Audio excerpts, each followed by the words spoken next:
Hello guys! Welcome to my channel.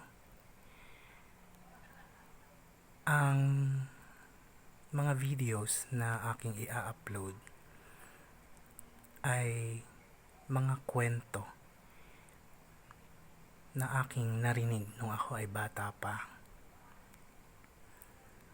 Ako ay lumaki sa probinsya ng Capiz.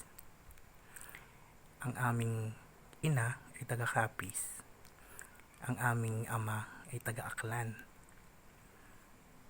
Doon ako pinanganak sa Capiz at dinala kami ng mga magulang namin sa Maynila nung ako ay 6 na buwang gulang lamang. Ang mga kwento na aking narinig nung ako ay bata pa habang lumalaki sa Capiz ay tungkol sa mga aswang, mga multo, mga kababalaghan na ikinukwento sa amin ng aming ina nung kami ay maliliit pa. Nag-decide ako na itago ang aking identity dahil ang mga tao sa mga kwentong yon ay mga pumanaw na. Sila ay aking mga lolo at lola. Hindi sila magulang ng mama ko, pero sila ay mga tiyuhin, tiyahin na doon nanirahan sa Capiz at doon na rin nahimlay. Maraming kwento na nanggaling sa aking mama tungkol sa mga kababalaghan na naranasan ng kanyang mga tiyahin at tiyuhin nung sila ay nabubuhay pa. Nais ko lang ibahagi ang mga kababalaghan, mga kwentong kababalaghan na ikinukwento niya sa amin noon.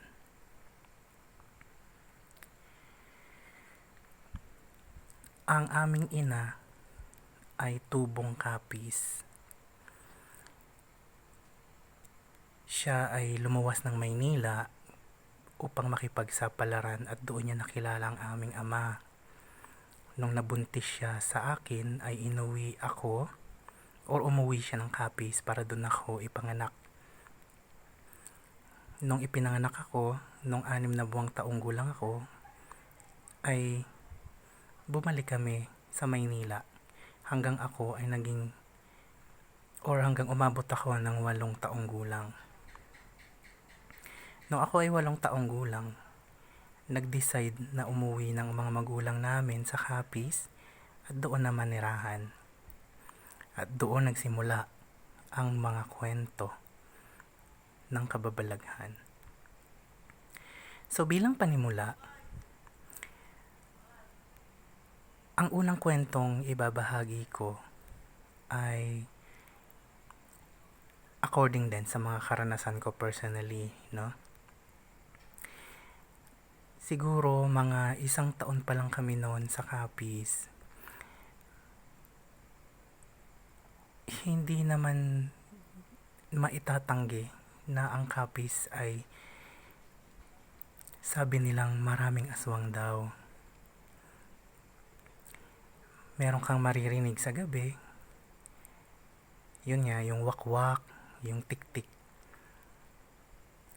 Hindi naman natin maipagkakaila na meron talagang mga nilalang na hindi natin nakikita sa dilim pagkagat ng gabi. Bagong tayo ang bahay namin noon. Siguro ako noon grade 3, 9 na taong gulang ako. Ang mga kapatid ko ang sumunod sa akin, grade 2, at yung pangatlo namin, kinder. Wala pang kuryente noon nung dumating kami sa Capiz. Matutulog na kami noon. Siyempre kami mga bata makukulit. Patay na ang ilaw. Ang gamit lang namin noon, lampara na digaas. Yung bintana namin, merong parang ibon na pumapagaspas sa labas. Magkahiwalay kami ng kwarto. ng mga kapatid ko at ng mga magulang namin. Patay na ang ilaw, madilim na nun. Hating gabi, gising pa kami dahil nga galing kami sa Maynila, sanay kami na mailaw, hindi kami makatulog ng maayos. Nung marinig ng kapatid ko na may parang ibong pumapagaspas sa bintana, sabi niya buksan natin. Hindi namin alam na yung aming ama sa kabilang kwarto ay nakikinig pala sa amin at bigla siyang nagsabi, "Huwag niyong bubuksan ang bintana."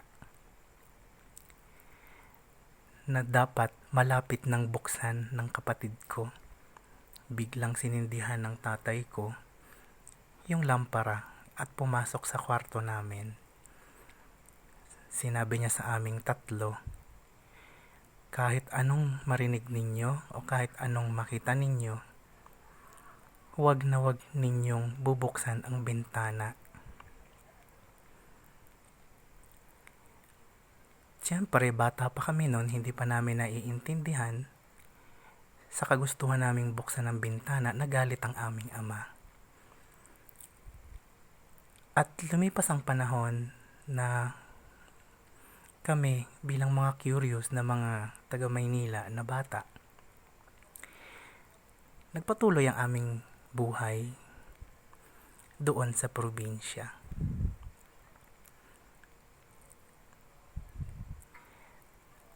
Yung narinig pala namin na ibon na yun ay humuni ng tik-tik. Sabi niya, tik-tik, tik-tik, tik-tik, tik. Sabi niyang ganun. Madilim nun, walang buwan. Dahil sa pag-aalala, tinabihan kami ng aming ama sa pagtulog.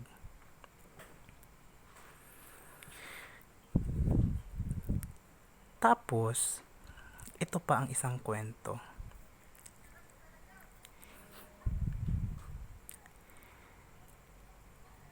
Meron kaming half-sister, anak ng mama namin sa una niyang asawa.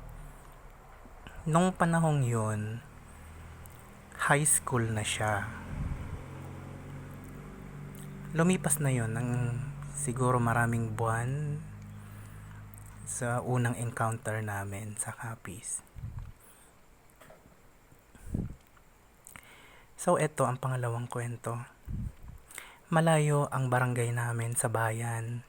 High school na ang ate namin noon. At JS prom nila. Meron kaming tricycle noon. Bumili ang mga magulang namin ng tricycle pag uwi namin sa Capiz. Kasi nga malayo ang bayan sa amin. Hindi lang bilang pang personal na gamit na parang service at pinangbabiyahe din yon. Ang driver nun ay tiyuhin namin na kapatid ni mama. So, umalis si mama kasama si papa tsaka yung ate namin. Nandun sila sa bayan. Yung bagong tayong bahay namin ay katabi lang din ng bahay ng lola namin. Yung lola namin dahil matanda nung panahon na yun at nung panahon na yun wala pang kuryente, maaga natutulog. So yung JS is natapos yata ng alas 8 ng gabi sila nakarating. Pero bago dumating yung mama namin, ay mga magulang namin, bago sila umuwi, nung kaming magkakapatid na ay natutulog, merong kumakatok sa pintuan noon, kaboses ng mama namin. 3 katok. Tinatawag niya ako. Ang pangalan ko ang tinatawag niya. Sa kada tawag niya ng pangalan ko, 3 beses din. Toto, toto, toto. Sabay 3 katok. Toto, toto, toto. Toto, toto, toto. Sabi ng kapatid ko na sumunod sa akin at saka ng bunso ng pangatlo, "Kuya, buksan mo na. Nandiyan na sila mama." Sabi ko, hindi. Boses yun ni mama pero hindi natin narinig yung tricycle na dumating. Sabi ko, hindi yan si mama, aswang yun. Nung binanggit ko yun, natakot ang mga kapatid ko. Nagsiyakap sila sa akin at nag-iyakan. Ngayon narinig ko na may mga yabag pumunta sa likod bahay malapit sa kwarto namin sa bintana. At doon siya tumatawag doon niya tinatawag ang pangalan ko ng mahina. Pero hindi siya kumakatok.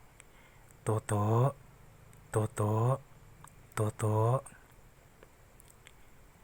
Toto, Toto, Toto, Toto, Toto, Toto. Pagkatapos ng 3 beses na pagtawag niya, narinig namin ulit yung mga yabag papunta sa kusina. Sinusubukan niyang buksan yung pintuan ng kusina. Yung mga kapatid ko nag-iiyakan ng malakas. Nilagay ko yung mga kamay ko sa bibig nila para tumahimik sila sa pag-iyak. Sabi ko, huwag kayong umiyak ng malakas, baka pumasok yan dito. Sabi nga ng mga kapatid ko, paano pag pumasok yan dito? Naalala ko na ang sabi ng mga magulang ko, takot daw ang mga aswang sa karet. Yung garab ang tawag sa amin, yung pang-ani ng palay. Takot daw yun doon. Meron kaming mga garab sa bahay, tsaka sanggot ang tawag sa amin. Yung sanggot, karit din siya pero wala siyang ngipin. Hawak-hawak ko yun habang nagdarasal ako. 8 taong gulang pa lang ako, memorize ko na ang rosaryo. Tinuruan kaming magdasal ng mama namin. Hanggang lumipas ang parang napakahabang oras. Hanggang nawala na yung tumatawag sa pangalan ko at kumakatok sa pinto. Nang marinig namin ang tricycle namin na dumating at huminto sa tapat ng bahay namin. At narinig ko ang boses ng mama namin, ng papa namin, tsaka ng ate namin. Tapos, tumawag yung mama ko. 1 beses lang siyang tumawag. Buksan niyo na ito, andito na kami. Tapos tumawag din ang ate ko. Bilisan niyo, buksan niyo na, pagod na kami. At nagtakbuhan kami sa pintuan, kaming 3 magkakapatid. Nag-iiyakan ng mga kapatid ko. Tinanong kami ng mga magulang namin anong nangyari. At kinuwento namin sa kanila yung pangyayaring iyon. At yun, sabi nila kung ganun ang mangyari, huwag kayong matatakot. Magdasal at yun, kumuha ng kahit anong sandata panglaban. Nangyari ang experience na yun, siguro 1995. Bata pa kami. Kasi umuwi kami ng Capiz 1993. Marami pa akong kwentong kababalaghan at mga aswangan. Kung gusto nyong makinig, please like and subscribe. Hit the bell button para sa susunod na video. At nais ko kayong makakwentuhan sa susunod.